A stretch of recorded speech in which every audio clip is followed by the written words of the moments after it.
Está no ar mais um programa SP Brasil pela TV Câmara de São Paulo. Aqui você acompanha entrevistas com personalidades da cena política, econômica e cultural do país. E no programa de hoje eu vou conversar com uma arquiteta e urbanista espanhola que está no Brasil há mais de 6 anos e que desenvolve um trabalho muito bacana sobre a relação das crianças com a cidade e a importância dessa convivência para o desenvolvimento delas. Eu estou falando de Irene Quintans, que é fundadora também da rede Ocara. Tudo bem, Irene? Oi, Felipe. Tudo Obrigado bem? pela presença. Obrigada eu. Bom, então para a gente começar, explica para a gente o que é a rede Ocara. Bom, eu vou explicar um pouquinho o contexto. Inclusive porque desse nome, que é curioso Sim. também. Eu cheguei no Brasil no ano 2011 e comecei a trabalhar na Secretaria Municipal da Habitação, na obra de urbanização de Paraisópolis. E eu tentei começar um projeto de mobilidade e crianças lá. Só que o primeiro problema que eu encontrei foi que eu estava numa realidade urbana que não tinha referências. Eu encontrava dezenas de projetos de mobilidade e criança e cidade no Canadá, Estados Unidos, Europa, Austrália até, mas eu não encontrava referências próximas à nossa realidade de periferia. Então eu ficava sofrendo lá, procurando no Google alguns projetos, encontrava algum, guardava numa pasta, enfim. Era meio complicado. Aí quando eu saí da prefeitura, no ano 2013, eu pensei que como teria sido bacana ter um site de referência onde eu pudesse ter encontrado tudo isso, né? Aí pensei, bom, como não existe, eu vou criar. Então eu criei a Rede Ocara, que é um site, um portal web que compila projetos de cidade e criança na América Latina, exclusivamente. E o nome, por que desse nome? Sim, o nome é da palavra tupi-guarani oca, que todo mundo sabe que é casa, mas ocara é uma palavra um pouco mais estranha que as pessoas não conhecem. Ocara é o espaço que fica entre as ocas, entre as casas, quer dizer espaço de reunião. Então é uma rede que é um espaço de reunião para as pessoas se inspirar, conhecer outros projetos que são feitos aqui perto e tirar da cabeça isso de aqui não dá. Tipo, na Europa dá, mas aqui não pode. Sim, aqui também pode. Então, quando você conhecer projetos que foram feitos na Colômbia, em Equador, na Argentina, você se encoraja um pouco mais e fala, então eu acho que posso tentar fazer aqui. Bom, quando você chegou aqui, então, não tinham esses projetos, mas já existiam projetos em países sul-americanos? Poucos. Os poucos que tinha não eram conhecidos. Porque, veja, eu cheguei aqui no 2011 e internet não era a mesma coisa, faz 5 anos do que hoje em dia. Então, as redes de projetos, inclusive as pessoas publicando no seu Facebook ou nos seus blogs, não era tão ativo como é hoje em dia. Então, realmente era difícil de encontrar. E você já tinha uma atuação, antes de vir para cá, nessa questão da criança e a cidade, lá na Espanha? Profissionalmente não. Eu me especializei em Barcelona em temas de planejamento territorial e mobilidade urbana. E eu não estava trabalhando especificamente com criança, mas eu comecei a conhecer políticas públicas que tem na cidade de Barcelona sobre isso. Depois eu tive meu primeiro filho em Barcelona. E quando você vira mãe ou pai, aí você tem um olhar um pouco diferenciado. E aí que comecei a linkar as coisas a partir da minha vivência como mãe. Por que é tão importante essa relação, né, da criança, esse convívio com a cidade? Bom, aqui é uma coisa que eu sempre insisto muito, e aqui no Brasil se fala muito do direito à cidade, temos legislações que falam sobre isso, mas a gente esquece que a criança também é um cidadão que também tem direito à cidade. Então, por favor, não insistamos nisso de que a criança é o cidadão do futuro. Criança é cidadão desde que nasce. Cidadão do hoje, de ontem e do futuro também. Do presente, do passado, claro, e do futuro. A criança, sendo um cidadão com pleno direito à cidade, ela tem que ter garantido o direito à cidade. E é um usuário muito vulnerável da cidade, por vários motivos. Então, é difícil esse acesso à cidade. E, hoje em dia, principalmente aqui no Brasil, aqui em São Paulo, é conturbada essa relação da criança com a cidade. Você já disse, certa vez, em uma entrevista, que a rotina das crianças é o que eu chamo, o que você chama de caixinhas. O que você quis dizer com isso? Bom, uma caixinha é um espaço fechado. Então, o que eu digo é que uma rotina de uma criança média é a criança está em casa, que é uma caixinha, depois ela sai da casa numa caixinha com rodas, que é um carro, né? Para outra caixinha maior, que é a escola.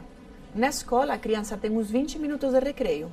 Desses 20 minutos, ela tem uns 10 minutos de lanche e outros 10 minutos para brincar livremente. Quando sai da escola, volta para a caixinha com rodas, pode ser o carro dos pais ou pode ser o transporte escolar. E volta para casa. E não sai de casa. Porque não pode sair de casa, porque não dá para sair na cidade. A gente fala disso depois mais em detalhe. Então, essa rotina é sempre de uma caixinha para outra. Caixinha, caixinha, caixinha, caixinha, sempre fica fechada, em algo fechado. Então, isso traz uma série de transtornos para o desenvolvimento integral da criança, para a família, para a cidade, enfim. Tem uma série de problemas isso aqui. E isso é uma rotina que você encontra em diferentes regiões da cidade, seja no centro ou seja na periferia. Você encontra em várias realidades essa rotina. O que a criança está perdendo com isso? Em não explorar a cidade, não conhecer? Bom, primeiro está perdendo saúde. Está perdendo saúde. Sempre é bom falar que não é... Eu não digo que os pais coloquem a criança nas caixinhas com uma vontade. Eles acham que o melhor para o seu filho, para deixar ele mais seguro e mais saudável. Mas nem sempre é assim. Então, quando a criança fica fechada, ela fica sedentária. O sedentarismo traz problemas de sobrepeso e obesidade, que é um problema de saúde muito grave no Brasil. Eu posso dar algum número para ilustrar isso? Por exemplo, dados do IBGE 2010 falam que crianças de 5 a 9 anos, então crianças pequenas, 1/3 tem sobrepeso e 1/5 é obesa. E veja que são dados de 2010, já deve estar bem pior esse tema. Então, criança sedentária é ruim para a saúde. A criança sedentária também não tem contato com a luz solar, que traz vitamina D, que é boa para o sistema imunológico. Se você junta isso, sedentarismo, com ausência de vitamina D e adiciona má alimentação, e sabemos que hoje em dia a alimentação está complicada, isso pode dar um problema maior que diabetes infantil. Então, a diabetes infantil não é só porque você come muito açúcar, é um acúmulo de fatores, sendo um sedentarismo. É um problema muito grave no Brasil também. Temos 1 milhão de crianças diabéticas no Brasil. São números muito grandes. Então, só o fato de ficar fechado já traz ausência de saúde e aparecem problemas de saúde. Quanto ao desenvolvimento cognitivo, também. Tem estudos internacionais, um que foi muito conhecido da Dinamarca, feito com 12 mil alunos, crianças e jovens, que apontam que quando a criança tem meia hora de exercício moderado antes de ir para a escola, tem um desenvolvimento muito melhor na escola em tarefas complexas. Outro problema de saúde que temos, pelo fato da criança estar quieta, estar parada, estar em caixinhas, isso é um problema muito dramático no Brasil, é o síndrome de déficit de atenção e hiperatividade, o TDAH, que se fala no Brasil. Então, também tem estudos internacionais que viram como, deixando a criança um pouco mais livre, brincar de um jeito mais livre, brincar em contato com a natureza, isso diminui os sintomas e diminui a necessidade de remédio que a criança precisa.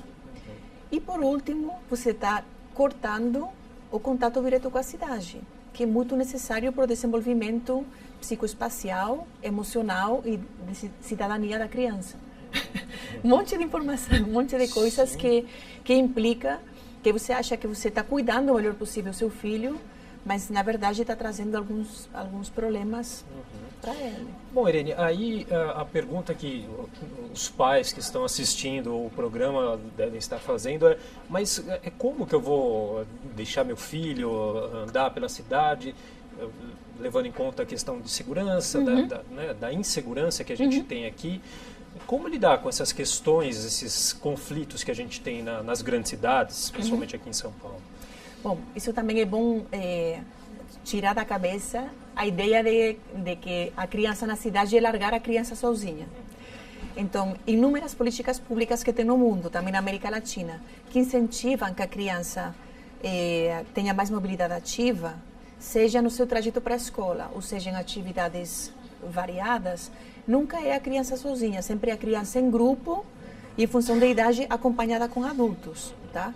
Então, não é uma coisa que você tenha que temer que vai acontecer com meu filho. Sempre estamos pensando em atividades de grupos de crianças supervisionadas por adultos ou, às vezes, já é uma idade que não precisa, mas estamos falando de criança bem maior. E a partir de quando que esse contato já pode ser benéfico para a criança? Tem uma idade? Desde sempre. A criança ter contato com a cidade, com os espaços públicos, com espaços naturais, com parques, com pracinhas, com pessoas que caminham, tudo isso traz benefício desde sempre, desde que a criança nasce. Agora, se a sua pergunta é quando a criança pode caminhar sozinha pela cidade? Então, é uma pergunta um pouco mais complexa. Tem estudos que falam que até os 10 ou 12 anos a criança não tem maturidade suficiente para poder para poder atravessar, a rua com segurança. Por quê? Porque quando você atravessa a rua e você vê o carro vir, estou falando quando você não tem farol, tá? Quando você tem farol, tem a regra de só atravessar em verde. Mas quando você não tem farol, e isso acontece muito em São Paulo, tem cruzamentos sem farol, com faixa de pedestre, mas, enfim. E você está vendo o carro vir, você tem que calcular. Dá tempo para eu atravessar ou não? Então, esse mecanismo cerebral precisa maturidade. Então, nesse sentido, a criança precisa ter uma certa maturidade. Agora, às vezes, ainda que a criança tenha, já não criança, jovem, 15 anos, 16, o ambiente no qual ela mora é muito hostil, não sempre perigoso. Eu acho que a cidade de São Paulo tem mais hostilidade do que criminalidade. Trânsito. Depende em que horário, né?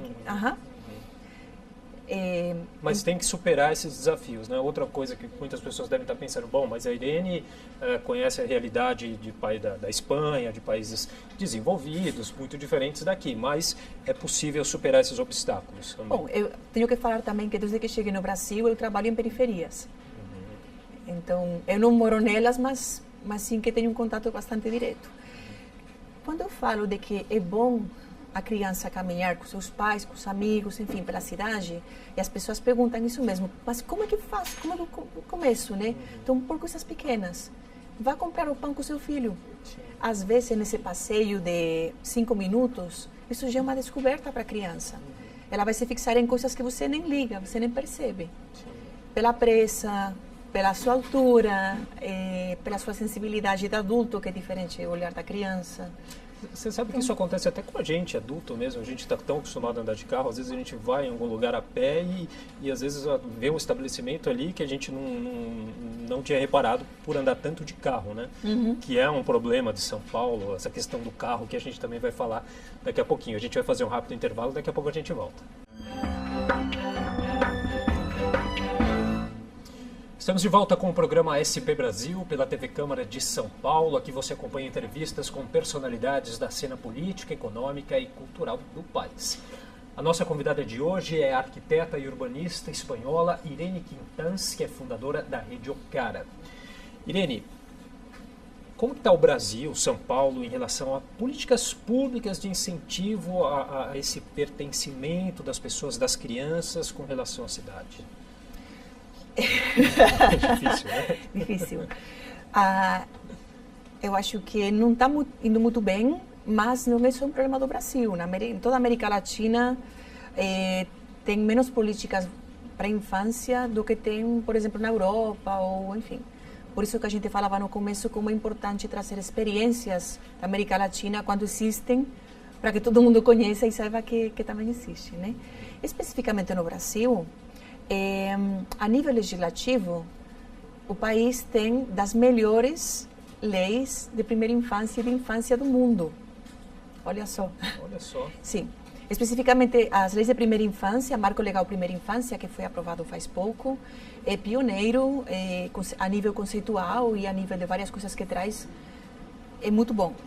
Então, em política pública, mas em política legislativa... Apesar das leis serem boas, é um assunto ainda pouco difundido, eu acho, na população, né? Não sei se você percebe isso. O tema das leis? O tema da primeira... em relação à primeira infância. Sim, não, eu só estava falando que antes de entrar na parte ruim, né? Que a nível de leis, que atingem infância e primeira infância, por exemplo, o ECA, o Estatuto da Criança e Adolescente, é excelente. Se você lê os artigos, dá uns superpoderes para as crianças que você não acredita que está escrito aí. Outra coisa é ser efetivado ou não, né? Sim, que esse é um o problema do Brasil, né? país. O Brasil tem Leis muitas muito leis, boas, mas como é que o são cumprimento- efetivadas? Agora, iniciativas específicas que você pode tocar, mais tangíveis, aí você encontra menos coisas. encontra menos coisas. E tem algumas que não foram pensadas explicitamente para a criança, mas que são uma maravilha para a criança, como é o caso aqui na cidade de São Paulo da Paulista Aberta. Sim. Isso foi uma grande conquista para a criança que fica em caixinhas. Lembra que a gente falou? Sim, que vai de sim, caixinha em sim, caixinha. sim. Aí você leva ela para a Paulista, primeiro que faz é correr. Corre. É como um espaço, uma liberdade que ela conquistou, ou que deram para ela. Essa possibilidade de... E não foi uma política pensada especificamente para ela, mas se beneficia muito. Isso é uma coisa muito importante. Às vezes as pessoas me perguntam, Irene, qual é a cidade ideal para a criança? Não precisa uma cidade ideal para a criança. Às vezes a cidade ideal para você adulto também é ótima para a criança. Então, o programa Paulista Aberta, ou qualquer programa que devolva espaço urbano, espaço público para o cidadão. A gente está falando a Paulista Aberta de um local totalmente centralizado de São Paulo, né, Avenida Paulista. E como que funciona nas periferias? Ainda que as pessoas de periferia, no final de semana também, usam muito alguns equipamentos grandes como parques ou Paulista Aberta também. Mas às vezes vem de locais distantes, São Claro. Paulo é uma cidade enorme. A periferia é carente de políticas públicas voltadas para essa questão ainda? A periferia é carente de serviços e equipamentos. Tem algumas regiões que são muito piores que outras. E isso traz muitas consequências sociais, porque a ausência de oportunidades para as crianças e principalmente para os jovens, isso vai trazer outros problemas sociais, de violência, de drogas, de desenvolvimento na escola, enfim. Isso é um problema bem sério, bem importante. Vou por um exemplo. Tem escolas de ensino médio que só tem aula de noite, 7 horas da noite. Imagina um jovem que mora na periferia, numa região que é carente de serviço, de equipamento, de oportunidades de lazer e de educação, de cultura. O que faz o dia todo, até 7 horas da noite? O que faz? Então, tem mais probabilidades de ficar perto de situações que não são boas para ele. Então, é complexo isso. A gente estava falando em relação aos obstáculos que as cidades propõem aí para as pessoas irem atrás desse pertencimento às ruas. A gente falou aí da questão da violência, tem o trânsito. Tem um outro problema em São Paulo também, das calçadas, né, que foi tema de debate aqui na Câmara. A gente teve o Estatuto do Pedestre, um projeto do vereador Paulice Neto, que foi aprovado. Isso também é muito importante, né? É muito importante. E não só a calçada.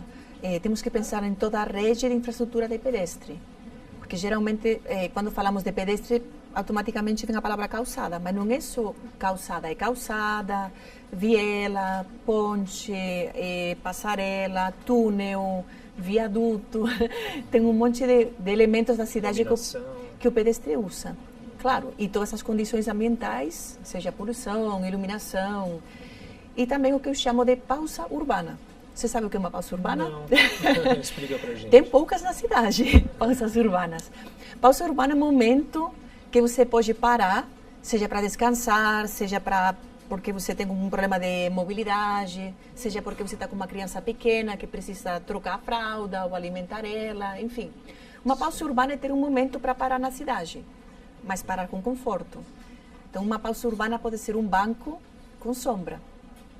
Então, um elemento tão simples como um banco com sombra, a cidade de São Paulo é bem carente disso aqui. Então, eu chamo pausa urbana porque São Paulo, que é a cidade das pressas, né? Eu digo, São Paulo é a cidade do rush, da pressa, todo mundo está com pressa. A cidade também não oferece opções para você ter uma pausa.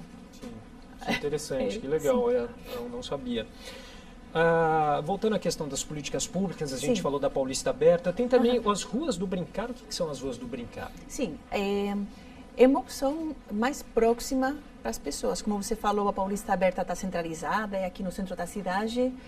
E as ruas do brincar, bom, tem vários nomes pela América Latina, pelo mundo. Aqui, Rua de Brincar dá para entender muito fácil. São as opções mais descentralizadas de... Rua do Brincar, porque as crianças podem brincar nela, né? Por isso é o nome, porque não tem os carros e podem brincar. As ruas do Brincar são residenciais. E é um formato que já existe na cidade de São Paulo, já faz várias gestões. Só que cada prefeito foi regulamentando de um jeito diferente. Então, uma porcentagem dos vizinhos de uma rua tem que concordar que um domingo, um feriado, vai estar fechado o acesso ao fluxo de carros e é para as crianças brincar e para os vizinhos se conhecer. Então, atualmente, o país que tem um projeto mais bacana de ruas do brincar é na Inglaterra. Então, saíram vários estudos recentes que mostram como o fato dos vizinhos fechar a rua, deixar as crianças brincar, faz que os adultos se sintam mais pertencentes ao seu bairro. Que os adultos se conheçam entre eles, porque muitas vezes você nem conhece o vizinho que mora do seu lado, né? Sim, sim. Acontece muito. Sim. Como eles conseguem, como para as crianças é muito, muito mais atrativo sair para brincar numa rua do brincar que não fazer esporte. Não só sair do videogame, mas não fazer esporte. Então, tem inúmeros benefícios que estão sendo mostrados em pesquisas. E aqui em São Paulo já existe a Rua do Brincar, um formato que já existe. Mas sabe o que eu percebo? Que parece as pessoas que não são daquele bairro, não estão envolvidas ali, ainda não entendem muito bem isso. A pessoa que está ali no trânsito fica com raiva da rua estar fechada. As pessoas ainda Mas por isso que é uma coisa que se faz geralmente em domingo, que eu trago. Mas mesmo assim, aqui em São Paulo... Não, mas veja só, a Ruas do Brincar não é... uma coisa é o programa Ruas Abertas, que definiu a Paulista e definiu uma rua em cada prefeitura regional, que foi decidida em audiência com os vizinhos, tá? A gente está falando de um outro formato que são os próprios vizinhos que vão escolher uma rua residencial que não interfere no trânsito principal, porque decidem fazer isso.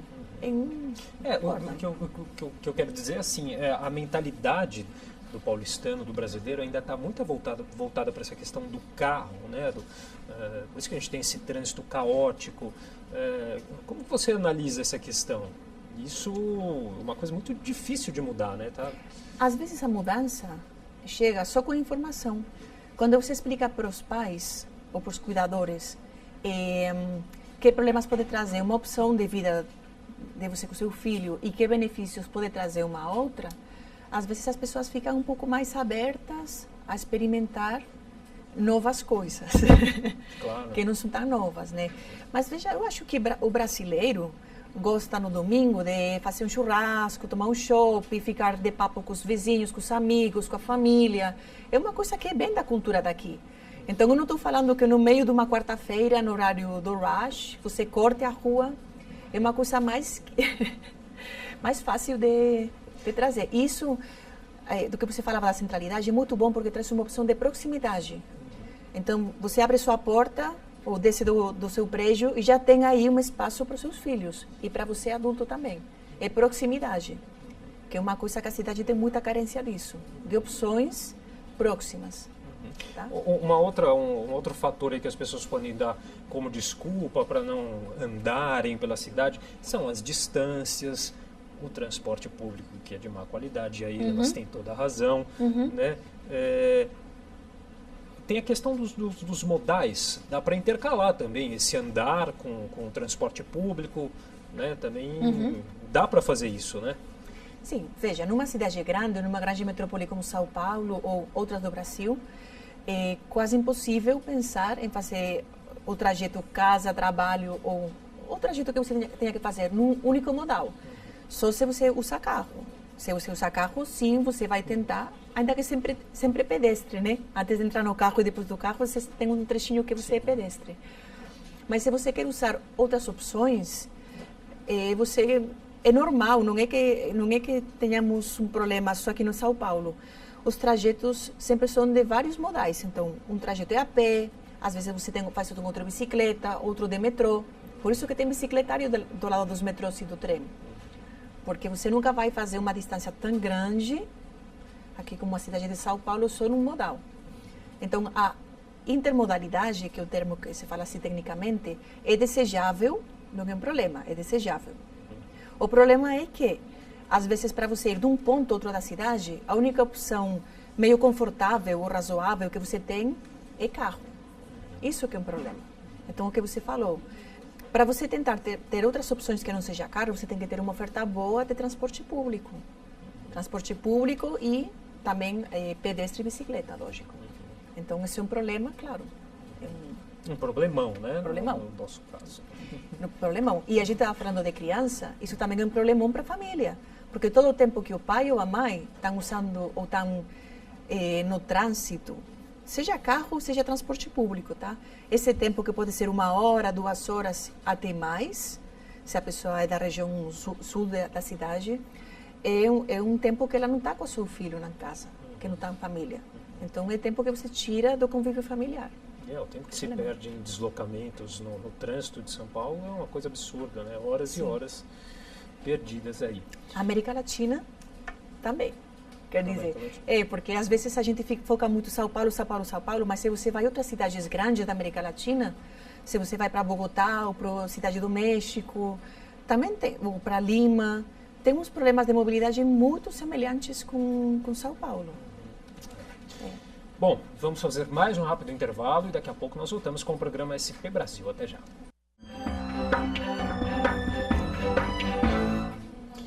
Estamos de volta com o programa SP Brasil pela TV Câmara de São Paulo. Aqui você acompanha entrevistas com personalidades da cena política, econômica e cultural do país. E a nossa convidada de hoje é a arquiteta e urbanista espanhola Irene Quintans, que é fundadora da Rede Ocara. Irene, é difícil implementar políticas públicas que incentivem esse caminhar, principalmente das crianças que a gente está falando aqui, pelas ruas da cidade? É difícil? Quais são as dificuldades? Qualquer política pública é difícil de implementar, mas essa aí muito mais. Pelo que a gente falou, que primeiro os políticos têm que estar cientes do importante que isso é para a infância e para os jovens, tá? Então, acho que é um dos maiores empecilhos. E também essa cultura do medo que existe no país, de nossa, mas você quer incentivar qual política pública? Você é louco, você é o quê? Não, mas realmente uma política pública que traz muitos benefícios para a saúde das crianças, para as famílias e também para o espaço urbano. Veja, para você trazer essas políticas públicas, você vai precisar de vários elementos que estejam funcionando. Estamos falando de, por exemplo, as políticas públicas que incentivam a mobilidade ativa entre a casa e a escola. Então, você tem as famílias, tem as escolas e tem a cidade, tem a infraestrutura urbana. Não precisa todas ser maravilhosas para você trazer uma política pública sobre isso, mas sim precisa ter algumas delas funcionando. Vou por algum exemplo. Quando eu estava na Secretaria da Habitação, a gente criou o projeto piloto Caminho Escolar de Paraisópolis. Isso já era ano 2011, tá? Então, a gente tinha vários fatores para dar certo, mas outros não tanto. Então, a gente tinha a obra de infraestrutura que a gente ia intervir, então isso foi legal. As escolas conheciam, mas não estavam suficientemente engajadas e as famílias ainda não sabiam, porque a gente começou o trabalho diretamente com as diretorias das escolas. Então foi difícil engajar e que desse certo, que funcionasse. Tem outro projeto que deu certo e que é muito conhecido, que é o Carona a Pé, no Colégio Equipe, aqui em Higienópolis, em São Paulo. Então, lá tem tudo que dá certo. Tem as famílias engajadas, a escola engajada e a infraestrutura urbana que está boa, porque é Higienópolis. Mas a gente está falando de uma área nobre de São Paulo, que facilita por ser uma área mais privilegiada. Né? Não toda cidade é como o projeto Carona a Pé. Então, tem outras coisas, como eu falei. Escola, infraestrutura... Ideal, mas que infelizmente não é... Escola, infraestrutura e famílias. O ano passado, eu fiz um teste de um projeto europeu, que na verdade é uma campanha da União Europeia para promover mobilidade ativa, e foi feito numa escola de São Miguel Paulista, numa escola municipal. Foi uma escola que a gente detectou que tinha muita criança de transporte escolar, sendo que moravam perto da escola e sendo que o desejo delas era ir a pé. Então, através desse projeto, conseguimos engajar as famílias para que, durante um tempo, que eram 3 semanas, fossem a pé para a escola. Até porque essa tendência não, essa realidade do sedentarismo não é uma exclusividade do Brasil, da América Latina. Isso é uma realidade mundial, acredito, né? Sim, sim, sim. Mas veja só, com esse pequeno projeto que a gente fez lá em Itaquera, São Miguel Paulista, as próprias famílias compreenderam e algumas começaram a falar: puxa, eu não sabia que era tão legal caminhar com meu filho, eu vou fazer isso a partir de agora, eu vou fazer. Vou ir acompanhar meu filho para a escola, porque você começa o dia com outro ânimo. Claro, estamos falando de trajetos curtos, trajetos de 1 quilômetro, 1,5 quilômetro, que é o ideal para fazer caminhada a pé. Ô, Irene, você fazer uma pergunta, até que não estava aqui no nosso contexto, mas enfim, você recentemente deu há um certo tempo, deu uma entrevista para a Folha, que teve uma repercussão muito grande, né? Devido ao que você acha que teve essa repercussão toda? Isso me surpreendeu a mim muito. Surpreendeu porque as coisas que eu falei para mim são como óbvias, não falei nada extraordinário, mas eu vi que as pessoas, reverberou muito nas pessoas. E o engraçado é que muita gente falava: puxa vida, a Irene falou exatamente o que eu penso. Eu fiquei surpresa, falei, mas se a gente fala na entrevista de que a criança tem que sair da cidade, como é bom, e todo mundo pensa assim, por que as pessoas não fazem isso?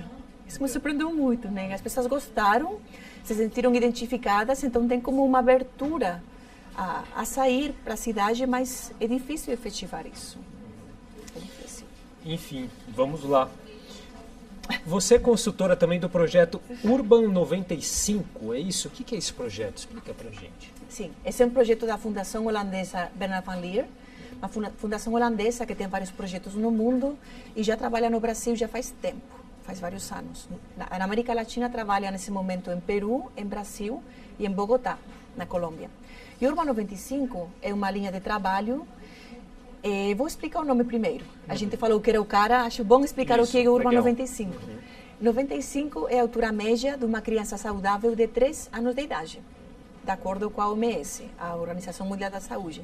Então, o Urban 95 o que quer é incorporar nas políticas públicas, principalmente nas urbanas, as necessidades da gestante e das crianças de 0 a 3 anos, prioritariamente. Então, o que falamos antes, não é fazer uma cidade ideal para um bebê ou para uma mãe gestante, é que eles, tanto a gestante com a barriga ou com outro filho junto, sim, possam usar a cidade com conforto, com segurança e com saúde também. Nesse momento, o Urban 95 está sendo implementado em 9 cidades do mundo, o objetivo é 10, e na América Latina está em Lima, em Peru, em Bogotá, na Colômbia, e aqui no Brasil tem 3 cidades, que é São Paulo, Recife e Boa Vista, em Roraima. Quer dizer, são propostas aí que trabalham com essa questão da primeira infância, que a gente já havia comentado um pouquinho. É uma chamada de atenção para que todas as secretarias que trabalham com espaço público, mobilidade, enfim, inúmeras coisas da cidade, saibam a importância de incorporar essa necessidade da primeira infância e da gestante. Você sabe que eu confesso que a primeira vez que eu ouvi sobre a primeira infância foi esse ano, por conta de um projeto de lei aqui, de uma vereadora aqui da casa, da vereadora Janaína Lima, sim, sobre a primeira infância. Enfim, eu até citei aqui também que eu acho que é um tema ainda pouco conhecido, né, na nossa sociedade. E eu queria que você falasse um pouquinho, então, dessa importância da primeira infância, desse desenvolvimento. Sim, a vereadora Janaína Lima, ela participou esse ano de um curso, já na sua 6ª edição, que é feito em Harvard, e que se chama Curso de Liderança Executiva no Desenvolvimento da Primeira Infância. Eu também participei junto com ela. Que legal. Mas teve mais pessoas de São Paulo que participaram. E o interessante desse curso, Felipe, é que é um curso para tomadores de decisões, tanto a nível municipal, como estadual, como federal. E, de fato, no curso tinha umas 60 pessoas de todos esses níveis de governo. E nesse curso, esses políticos, assessores, técnicos, jornalistas também tinha, eles compreendem como é importante a primeira infância na vida do adulto. Então, uma das coisas que estudamos lá é como os impactos que acontecem no bebê de 0 a 12 meses, no primeiro ano de vida, vai conformar toda a sua vida adulta. Tanto na capacidade de conhecimento, na sua saúde, no seu comportamento social, enfim. A gente sai de lá, desse curso, bem mentalizado como é importante investir na primeira infância para conseguir uma sociedade mais saudável e mais positiva em todos os sentidos. E o fato da vereadora Janaína ter esse projeto de lei, isso vem desse curso, é um dos compromissos. As pessoas que vão lá saem com compromisso de efetivar alguma política pública que tenha a ver com isso. E é super importante e uma grande oportunidade ter esse projeto aqui. Sim, muito importante. Sim. Mas é um assunto ainda está muito cru, digamos assim, na nossa sociedade. Sim. Inclusive, aí voltamos a dizer, na questão de políticas públicas para isso, né? Sim. Teve uma pesquisa que foi feita no ano 2012 pela Fundação Maria Cecília Soto Vidigal, acho que por Ibope também, e perguntaram para vários milhares de famílias brasileiras várias coisas da primeira infância. E uma pergunta que foi feita foi: quando que a criança começa a aprender? Eu aproveito para perguntar para você, quando que uma criança começa a aprender? Bom, depois dos seus ensinamentos aqui, já vou dizer que desde que nasce. Mas antes de falar isso, você achava que era quando? Nem pensava sobre o assunto, no imaginário das pessoas, nem sempre é isso. Então, mais da metade das pessoas responderam a partir dos 6 meses de idade. Veja só. 6 meses de idade, uma criança já senta, já sorri, já faz umas interações com os adultos, e é normal que os adultos achem que aí a criança já está aprendendo e antes não. Mas esses estudos dos neurocientistas de Harvard, não é eu que falo, são eles que nos trazem essa informação, mostram como já desde os últimos meses da gestação a criança já está desenvolvendo todo o seu potencial sensorial, cognitivo. Enfim, nesse primeiro ano de idade da criança é quando é construída a base do cérebro. É como se fossem as fundações do seu cérebro. Isso é feito com as sinapses neuronais.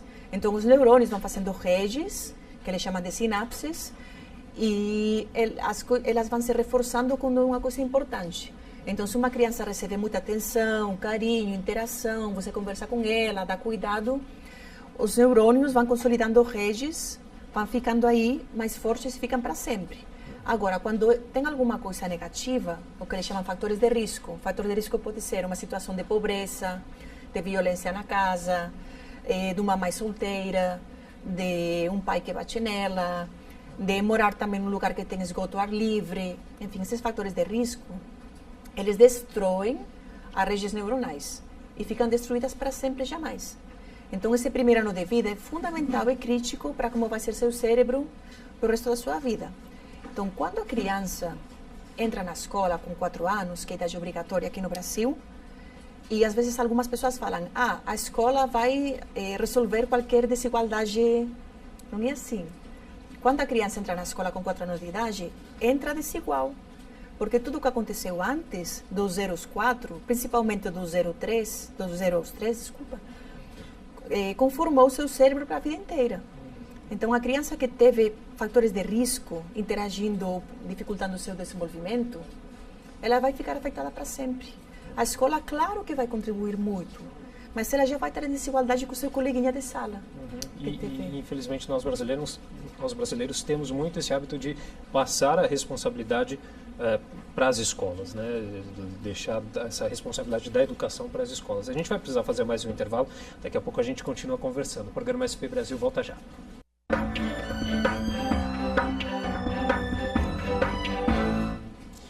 Estamos de volta com o programa SP Brasil pela TV Câmara de São Paulo. Aqui você acompanha entrevistas com personalidades da cena política, econômica e cultural do país. E a nossa convidada de hoje é a arquiteta e urbanista espanhola Irene Quintans, que é fundadora da Rede Ocara. Irene, ainda dando sequência aqui ao assunto primeira infância, como que essa atenção à primeira infância ela pode interferir na formação da sociedade no futuro? De fato, é o que mais se impacta na sociedade do futuro. Tem estudos sobre isso, inclusive do BID, do Banco Interamericano de Desenvolvimento, que mostram como, quando você traz programas específicos para a primeira infância, quando essas crianças crescem, viram adultos, essas crianças vão ter, desculpe, já adultos, não crianças, esses adultos vão ter maior QI, maior coeficiente intelectual, maior salário, maior estabilidade no emprego, maior estabilidade nos estudos, conseguem completar mais ciclos de estudos e também menos tendência criminosa. Então, realmente, investir na primeira infância traz tudo isso. O que acontece? A política não é a tão longo prazo. As políticas estão marcadas por ciclos de 4 anos, né? As gestões tanto municipais como federais ou estaduais são ciclos de 4 anos. E os políticos e também a sociedade querem ver soluções para já, para amanhã. Ainda que você fale, olha, isso é muito bom daqui a 20 anos. Isso é difícil. É muito difícil. Tanto na primeira infância como também na cidade, tá? Porque as mudanças de cidade, de modelo de cidade também não é só uma gestão, é muito mais que precisa. Mas no caso da primeira infância é difícil as pessoas se conscientizar disso, porque é uma coisa muito a longo prazo que você vê o benefício com mais impacto. E aí você acha que existe, o que existe? É um menosprezo, uma negligência com a primeira infância? Não necessariamente, não propositalmente. O que a gente comentava antes é uma falta de informação. As pessoas não sabem, porque não é uma informação que seja muito divulgada nas mídias, ou enfim. As pessoas não sabem como é importante tudo o que acontece com a criança desde o momento que nasce. O próprio nascimento, aliás, também é muito importante. Tem uma polêmica aqui no Brasil. Mas tem alguns países que investem em campanhas que falam de como é importante, como através de coisas muito pequenas, como fale mais com seu filho, brinque desse jeito com seu filho. Estímulo, né? Coisas muito fáceis que qualquer um pode fazer, que não precisa de nenhum equipamento, nenhum brinquedo super caro. Um exemplo muito bem sucedido, uma campanha que foi feita em Boston, nos Estados Unidos, que se chama Boston Basics. Então, o Boston Basics era uma campanha muito simples, muito clara, muito direta, em muitos lugares da cidade, em mídias, dando como uns 4 ou 5 pontos de coisas que você pode fazer com seu filho. E uma delas era, converse mais com seu filho. Inclusive com seu filho bebezinho, converse mais. Então, essa interação bebê-adulto é uma das coisas que mais estimula a criança. Então, às vezes faz falta uma campanha mediática só para as pessoas saberem, porque é falta de informação. Aqui em São Paulo, a gente tem algum ponto positivo nessa questão de estímulo às crianças? Positivos, quer dizer, né? Isso. Estímulos positivos. Olha, a gestão passada teve um projeto que estava pensando em primeira infância e precisamente era para que todas as secretarias municipais tivessem um olhar especial na primeira infância, que é o São Paulo Carinhosa. Também tem outros programas a nível federal e também tem outros acontecendo em vários estados. E às vezes as pessoas não compreendem a importância desses programas porque desconhecem como é importante, quanto que vai impactar. Essa coisa que parece simples, mas que realmente impacta muito nessa vida da família, com a criança, enfim. Agora, se você pergunta estímulos a nível de cidade, olha, tem programação cultural sim, acho que insuficiente. Tem espaços verdes sim, mas não são espaços verdes de proximidade. Tem parques muito bons, Parque Villa-Lobos, Ibirapuera, Parque do Carmo, tem parques a nível de cidade muito bons, mas faltam, como a gente conversou antes, espaços de proximidade. Espaços que fiquem perto e que a mãe com o bebê possa ir facilmente ou entre semana, não só domingão. Enfim, tem coisas assim, são insuficientes. E na periferia, muito mais insuficientes ainda. Precisa ter mais opções de proximidade e levar elas também para todas as regiões da cidade. Só para a gente deixar claro, a primeira infância são 5 primeiros anos de vida? Dos 0 a 6 anos. Do 0 ao 6. Do 0 ao 6, os Sim. 6 primeiros anos Sim. de vida, né? Irene, o que é o homeschooling? Homeschooling. Isso. Bom, homeschooling, o nome em inglês significa escola em casa. Então, são famílias que não concordam com o sistema educativo atual, falam que é meio antigo, que não aporta para a criança o que ela deveria, né, ter para viver nesse mundo. Então, os próprios pais educam o seu filho em casa. É uma coisa, não está regulamentada, mas é meio firme, quer dizer, não, tem horários, tem materiais educativos. Eu não trabalho com esse tema especificamente, nem eu pratico homeschooling, mas é uma opção, hoje em dia, em muitos países se faz, inclusive no Brasil. Inclusive. É que há uma primeira impressão, a gente acha que vai contra esse movimento do estímulo à cidade, mas não necessariamente, né? Pode parecer, né? Irene, mas você está falando de tirar a criança da caixinha e quando você vai para a escola, no mínimo você usa a cidade para chegar até a escola, mas as crianças que têm homeschooling, claro que não todas, né? Mas geralmente essas famílias têm uma visão muito mais ampla do que vivenciar a cidade. Então, às vezes, dentro do próprio homeschooling, alguma das atividades educativas é sair para a cidade.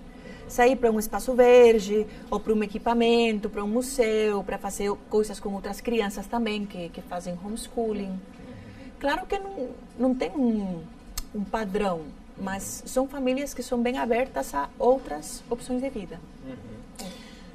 Você acha que a educação, né, vamos falar uma questão agora de educação, a educação atual ela está mais focada na formação profissional do que numa formação mais humana, psicológica? Isso acaba influenciando nessa questão criativa até?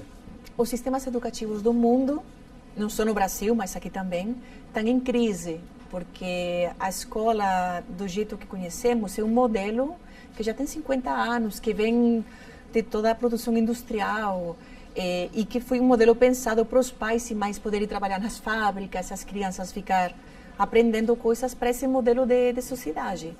Hoje em dia, a sociedade mudou tanto que é por isso que tem vários modelos de educação, que você comentou homeschooling, mas também tem escolas que oferecem diferentes modelos educativos, mais formais ou menos formais. Então, a educação, sim, tem que se adaptar à sociedade de hoje em dia, às diferentes coisas que tem as crianças, as famílias, porque senão o que acontece? As crianças não se sentem à vontade na escola, no sentido que não se interessam pelas matérias. Se você está dando uma matéria do mesmo jeito que faz 40 anos, algumas são fundamentais, precisa sim. Você tem que aprender a ler e escrever, coisas básicas de currículo.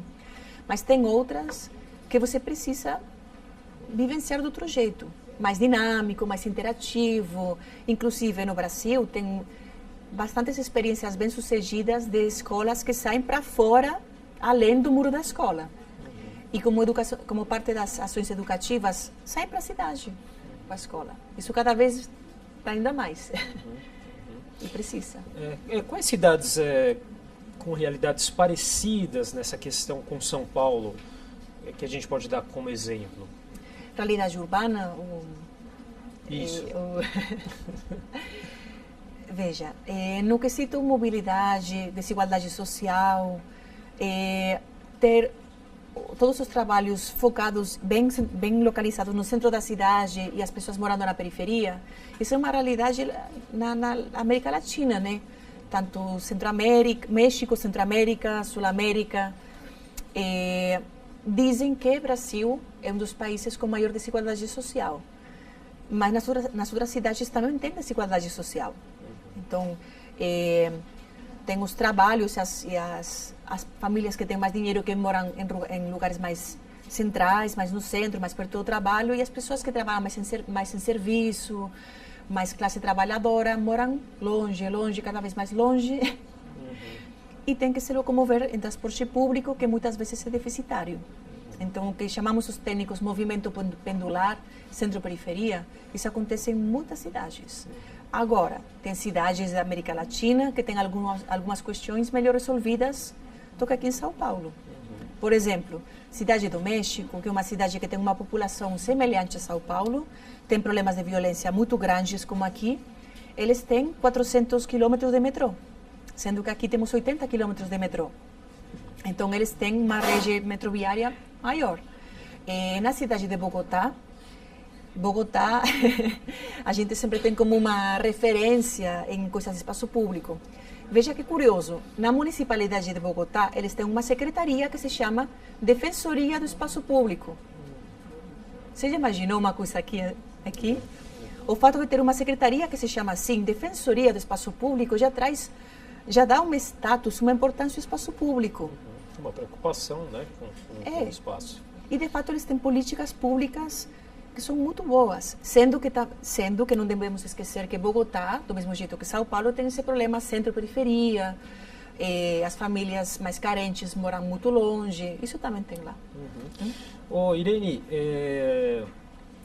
você tem filhos, cria os seus filhos aqui, você já está aqui há mais de 6 anos, pouco mais de 6 anos, você se arrepende de alguma maneira de estar criando seus filhos aqui? Isso é uma pergunta muito complicada. Meu primeiro filho nasceu em Barcelona, o segundo nasceu em São Paulo. Então, esse primeiro ano de vida crítico, eu vivenciei de um jeito muito diferente. Porque como meu primeiro filho estava em Barcelona, então eu fazia parte de grupos de mães. A gente se reunia nos centros de saúde, o que seria aqui uma UBS, tínhamos grupos de amamentação, funcionava muito bem. A gente caminhava continuamente com outras mães, com outros bebês. Hoje vamos nesse parque, hoje vamos caminhar aqui na rua. Então, o acesso à cidade com o bebê era muito, muito mais fácil do que aqui. Depois, meu segundo filho nasceu aqui e foi um pouco mais difícil. Mas, dentro dessa dificuldade ou dessa diferença de oferta na cidade, eu tentei o máximo possível também sair com meu filho sempre para... Eu tenho um parque perto de casa, então meu filho comeu areia do parque desde muito bebê. Tem que comer areia do parque para ficar forte. Então, eu sempre tentei sair para a cidade. Eu colocava meu filho no sling. Não sei se você sabe o que é o sling, é um pano que você põe, uma mochila para você carregar o bebê. Sim. Então, eu nunca tive aflição com isso. Sair com os filhos no sling ou no carrinho. Meus filhos sempre foram caminhando ou no colo ou assim para a escola. Então, dentro da realidade paulistana, eu sempre tentei fazer isso. O mais legal possível. de tudo é que não se conformou com essa situação e realiza esse trabalho muito bacana. Conscientizar é muito necessário. Que legal. Irene, queria agradecer, nosso tempo já terminou, mas queria agradecer demais a sua participação aqui no nosso Eu que agradeço. Obrigada. E o programa SP Brasil vai ficando por aqui. Até uma próxima. Tchau.